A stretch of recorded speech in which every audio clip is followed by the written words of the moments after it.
my dear students. Today I am here with the next video of the chapter is matter around sphere. Okay. So in my last video we have studied till fractional distillation.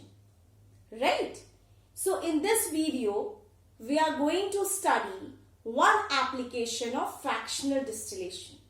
Like how to separate components of air. Air, you know na, it's all around us, it's everywhere, right? So how to separate the components of air. First you should know what are the components of air. I know you all know, isn't it? Like nitrogen, it is 78%, right? Oxygen, it is 20.9%. Argon, it is 0.9%.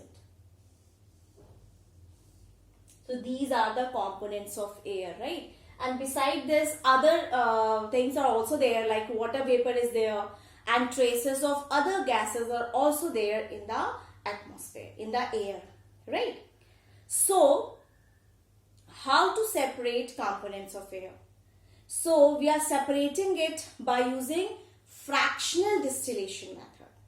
Why we are separating it by using fractional distillation method and not by simple distillation method? Why?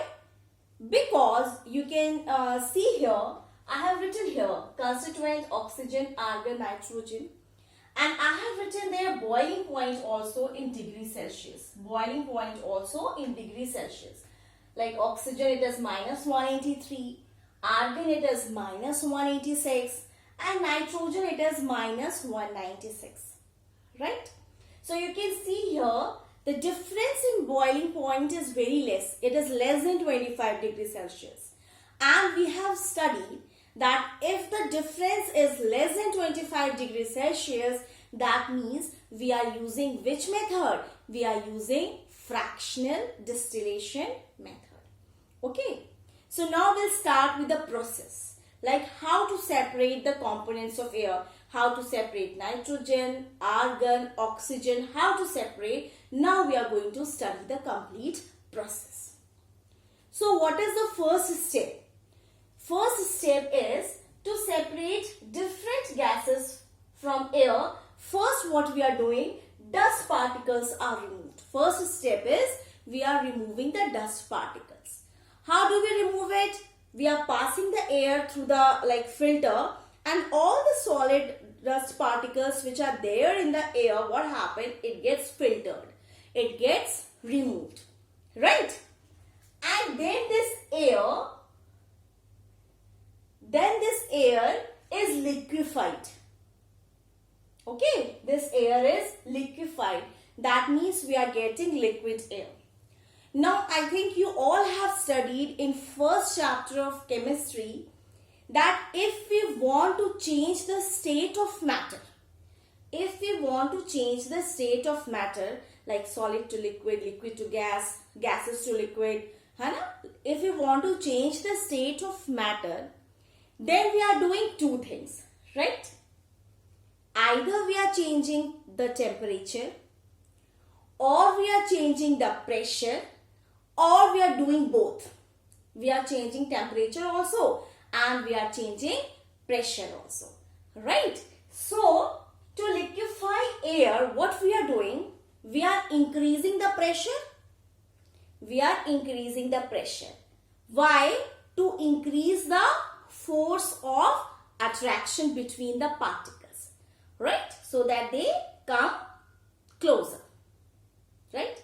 We are increasing the pressure and then we are decreasing the temperature. We are decreasing the temperature for what? So that to kinetic energy will become less, है ना? Kinetic energy को कम करने के लिए what we are doing? We are decreasing the temperature so that particles जो हैं वो पास में आ जाए, right? So decreasing temperature and increasing pressure, what happened? The air gets liquefied. And then this liquid air is taken in a fractionating column. Okay, then it is taken in a fractionating column where they are separated. So, if you see the boiling point here of all the three components, nitrogen, argon, oxygen, किसका boiling point सबसे कम है? मतलब सबसे पहले distil कौन होगा? First which one will be removed? Okay, first which one will be distilled or first which one will be separated, whose boiling point is less, minus 196 degrees Celsius, right? First nitrogen will be separated, then argon, और सबसे कम boiling point किसका है? Oxygen का है. इसमें सबसे ज्यादा boiling point किसका है? ऑक्सीजन का है. सो ये सबसे लास्ट में सेपरेट होगा.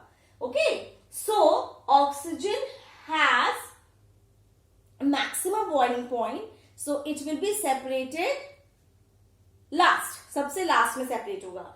और नाइट्रोजन का बॉइलिंग पॉइंट सबसे कम है, तो सबसे पहले क्या सेपरेट होगा? नाइट्रोजन सेपरेट होगा. First nitrogen, then argon, and then oxygen. They all are separated in fractions in fractional distillation process. Okay, understood till here? Okay, now our next topic is purification of water. Like the water which we are getting from rivers, ponds, lakes, what we are doing it, what is done, it is purified and then it reaches our home, then it is supplied to our home, right? So in this topic we are going to study the several steps of purification of water. So first is the water is taken in sedimentation tank. So in sedimentation tank, what happens? The heavier impurities that are present in the water, है ना, due to the effect of gravity, it gets settled down, है ना. So बहुत ज्यादा जो impurities है, जो heavy है, वो क्या हो जाएगी? Settle down हो जाएगा, right? And further, the water is taken into the next loading tank. In loading tank, what happens? Alum is added. Alum in Hindi we say इसको फिटकरी बोलते हैं, है ना. In Hindi we say फिटकरी, है ना. ये घर में होता है फिटकरी. So alum, what does it do?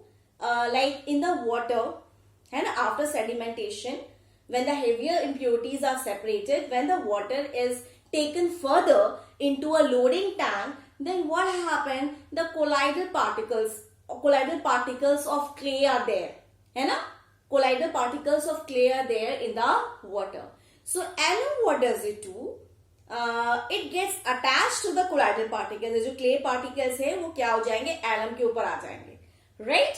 And then what happens? This lighter particles becomes heavy, and then after becoming heavy again it settles down at the bottom, right? And after this step, the water is taken into filtration tank.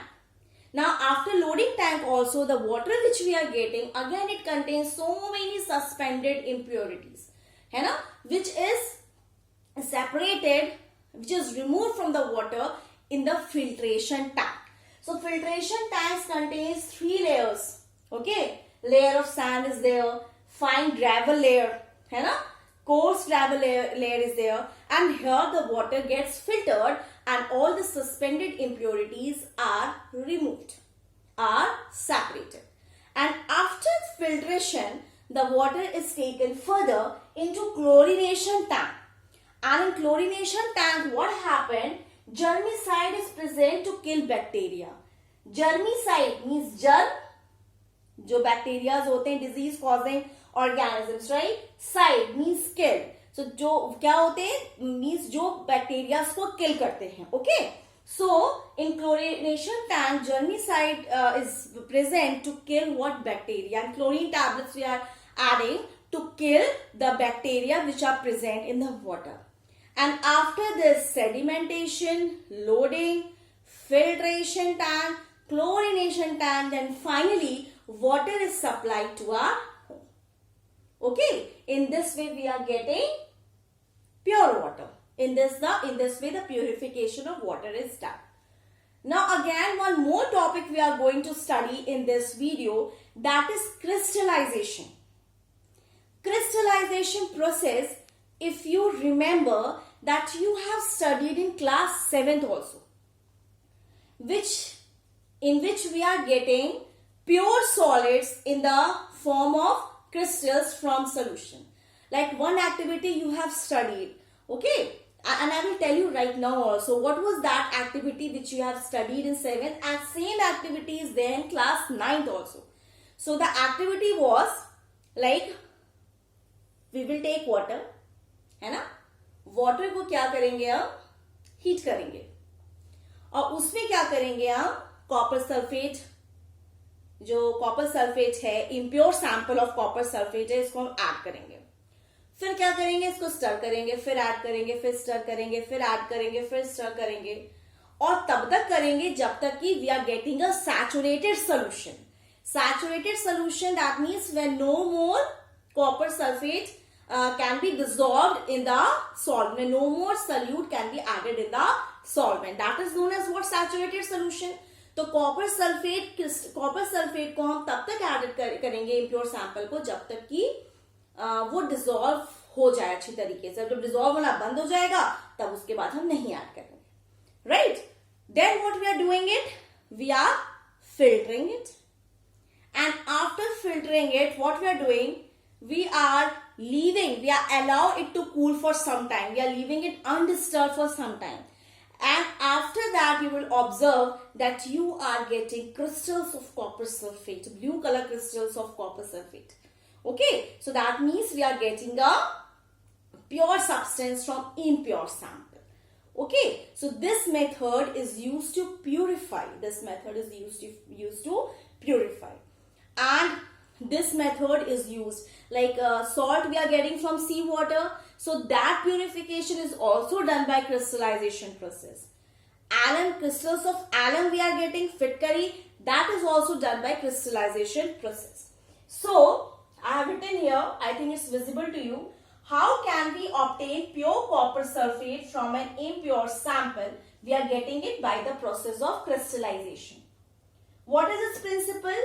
It separates a pure solids, in solid form we are getting, in the form of its crystals from solution, from saturated solution we are getting, right? So it's very easy.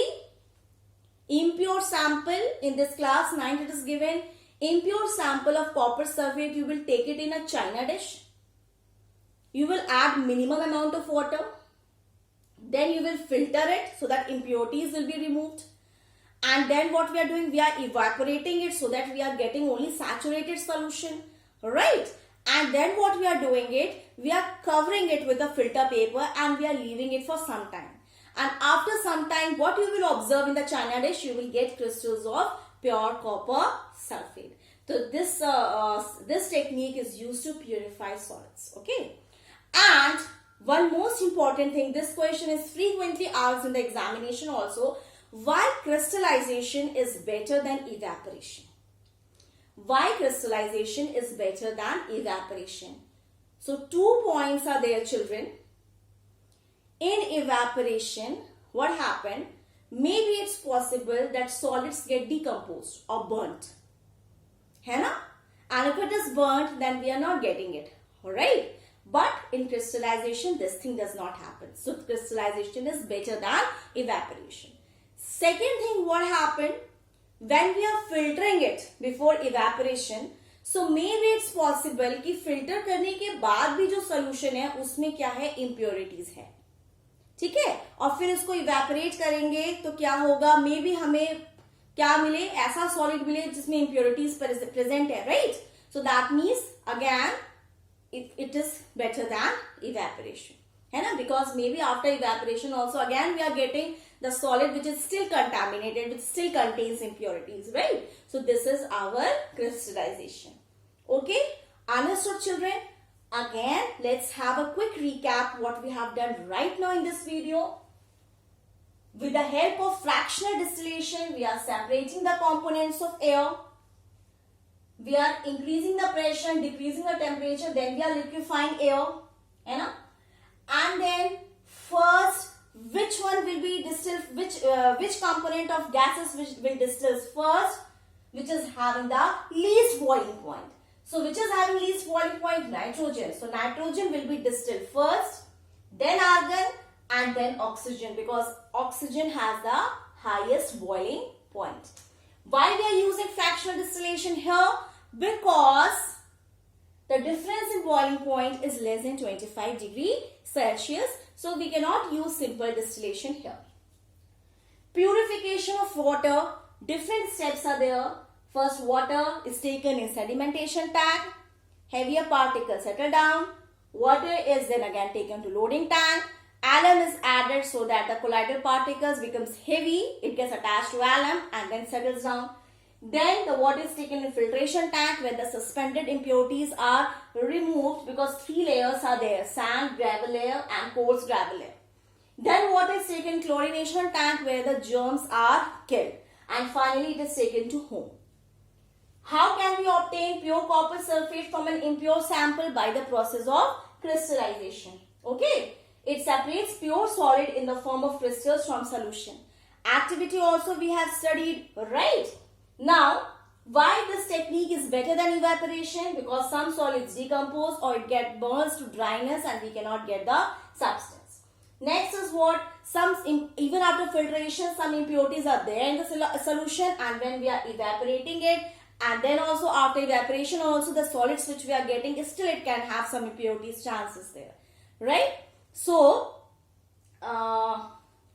next, in my next video, we will study now what do you mean by physical and chemical change. So, in my next video, I am going to start with physical and chemical change, children. Okay, so please study till here, and in case you are having any doubt, you are free to call me. Thank you, children.